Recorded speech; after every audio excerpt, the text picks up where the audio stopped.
Hello friends, elevator চ্যানেলে আমি তোমাদেরকে ওয়েলকাম জানাচ্ছি। তোমরা যারা ম্যাকআউট ইউনিভার্সিটিতে এমসিএতে অ্যাডমিশন নিয়েছো 2025 সালে, এবং ম্যাকআউট ছাড়া আদার ইউনিভার্সিটিতেও তোমরা যদি অ্যাডমিশন নিয়ে থাকো, তোমরা ফার্স্ট সেমেস্টারে অ্যাডমিশন নিয়েছো। এবার তোমাদের ফার্স্ট সেমেস্টারের পরীক্ষাটা এটা কিন্তু আমাদের 2026-এ হবে। কেননা তোমাদের এখানে আমাদের যেহেতু 2025-এ জেকা এক্সামটা অক্টোবর মাসে হয়েছে, তারপরে রেজাল্ট বেরোনো থেকে শুরু করে কাউন্সিলিং, এই সমস্ত প্রসেসগুলো হয়ে আমাদের এখানে একটু সময় লেগে গেছে।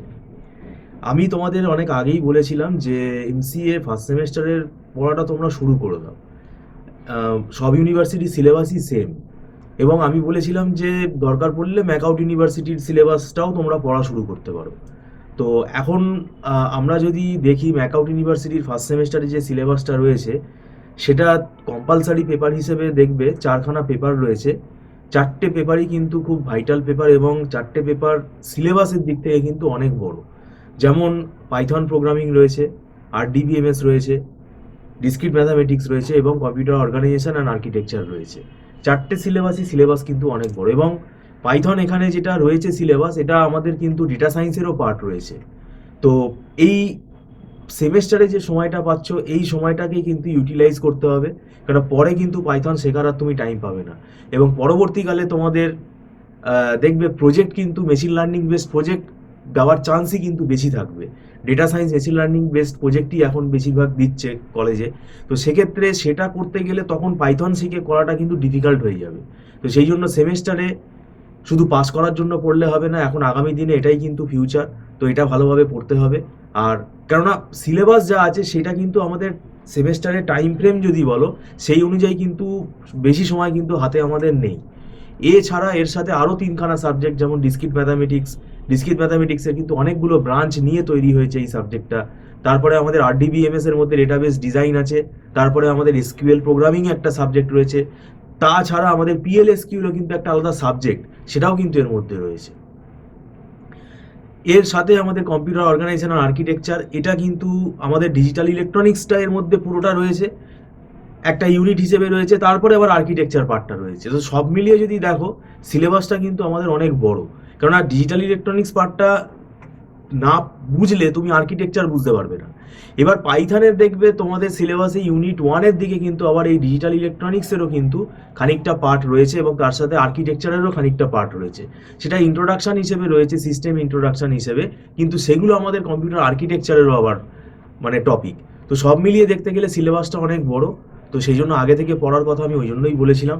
কেননা এখন মনে হচ্ছে যে ঠিক আছে আমাদের কলেজ শুরু হবে, আমরা কলেজ শুরু হয়েছে, কলেজে যাচ্ছি, কিন্তু পড়াটা তোমার আরও আগে শুরু করা উচিত ছিল। এবং আমাদের এখানে নতুন করে আমরা যেটা তোমাদের ইনফরমেশান দিয়ে রাখছি, আমরা কিন্তু এমসিএর ব্যাচ আর নতুন করে আমরা নিচ্ছি না।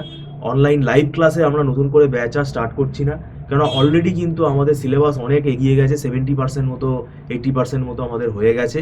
তো এখন তোমরা একটা কাজ করতে পারো, আমাদের রেকর্ডিং লাইব্রেরি আছে, তো রেকর্ড ক্লাস তোমরা পারচেস করে নিতে পারো, এবং এটা টার্মস অ্যান্ড কন্ডিশনস আছে এখানে। তাও আমি তোমাদের বলে রাখছি, এখানে আমাদের রেকর্ড ক্লাসের যেটা নিয়ম, সেটা হচ্ছে একটা নির্দিষ্ট ডিউরেশনের ভেতরে দেখে নিতে হয়, না হলে কিন্তু এটা ডিলিট হয়ে যায়। আর এখানে অ্যাডভান্স পেমেন্ট করে এই ক্লাসগুলো পারচেস করতে হয়, এবং এটা নট ডাউনলোডেবল, এবং এটা ইনস্টলমেন্টে নেওয়া যেতে পারে। তো এটার পাশাপাশি আমরা কিন্তু লাইভ ক্লাসে যে নোটসগুলো ফলো করে পড়াই, সেই নোটসগুলোও কিন্তু স্টুডেন্টদেরকে আমরা প্রোভাইড করে দিই। এখন ব্যাপারটা হচ্ছে, এটা যদি নাও, তোমাদের কিছুটা হলেও হেল্প হবে। মানে 50-60%ও যদি তুমি রেকর্ড ক্লাস দেখে তুমি যদি পড়তে পারো, তাহলে সেটাও কিন্তু হেল্প হবে।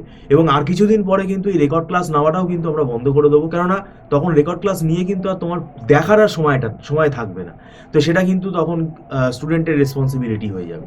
তো সেটা যাই হোক, আমরা তোমাদেরকে এটা গাইড করে দিলাম যে রেকর্ড ক্লাসটা তোমরা নিতে পারো। আর মোটামুটিভাবে এখন আরও ফাস্ট তোমাদের পড়তে হবে। মনে রাখবে যে আমাদের এটা ফার্স্ট সেমেস্টারের সিলেবাস।